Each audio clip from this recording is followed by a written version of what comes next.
सोन्याचे हरिण. राम, सीता आणि लक्ष्मण पंचवटीत आले. तिथे राहण्यासाठी लक्ष्मणाने एक सुंदर पर्णकुटी बांधली होती. शूर्पणखा ही रावणाची बहीण होती.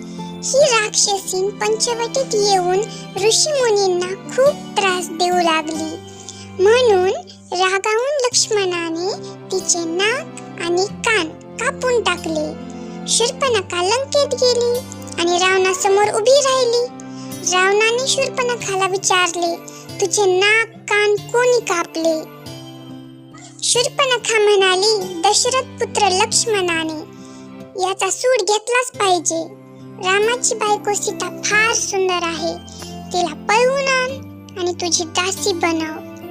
रावणाला सीतेचे स्वयंवर आठवले. स्वतःची फजिती आठवली. तो रागाने लालबुंद झाला.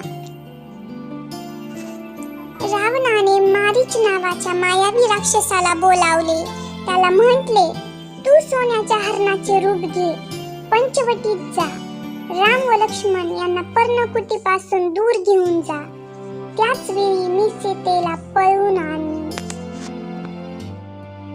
एकदा सीता पर्णकुटी समोर फुले वेचीत होती. त्यावेळी मारीच हरणाचे रूप घेऊन तेथे आला. हरणाचे अंग सोन्याचे होते. शिंगे रत्नांची होती. सूर्यप्रकाशात ते हरिण लखलखत होते. सीता श्रीरामांना म्हणाली, ते हरिण बघा किती सुंदर आहे. ते हरिण मला हवे. धनुष्यबाण घेऊन श्रीराम निघाले. हरिण वेगाने धावू लागले. श्रीरामांनी त्याचा पाठलाग केला.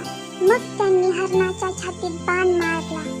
हरिण लगेच खाली पडले, पण पडताना रामांसारखा आवाज काढून ओरडले, लक्ष्मणा धाव, मला वाचव. रामाचा हा धावा सीतेने ऐकला. ती घाबरली. ती लक्ष्मणाला म्हणाली, भाऊजी, श्रीराम संकटात आहेत. त्यांना मदत करायला ताबडतोब जा. सीतेला एकटीच सोडून जाणे लक्ष्मणाला मान्य नव्हते.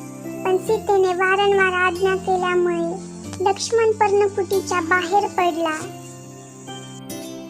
लक्ष्मण बाहेर पडल्यावर रावण तेथे आला. तो साधूच्या वेशात होता. तो म्हणाला, माई, साधूला भिक्षा घाल. सीता कुटी बाहेर आली. लगेच रावणाने तिला उचलले आणि आपल्या रथात घातले. श्रीरामा, लक्ष्मणा धावा, असा सीता आक्रोश करू लागली.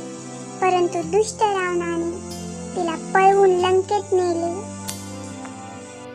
धन्यवाद. सबस्क्राईब करा.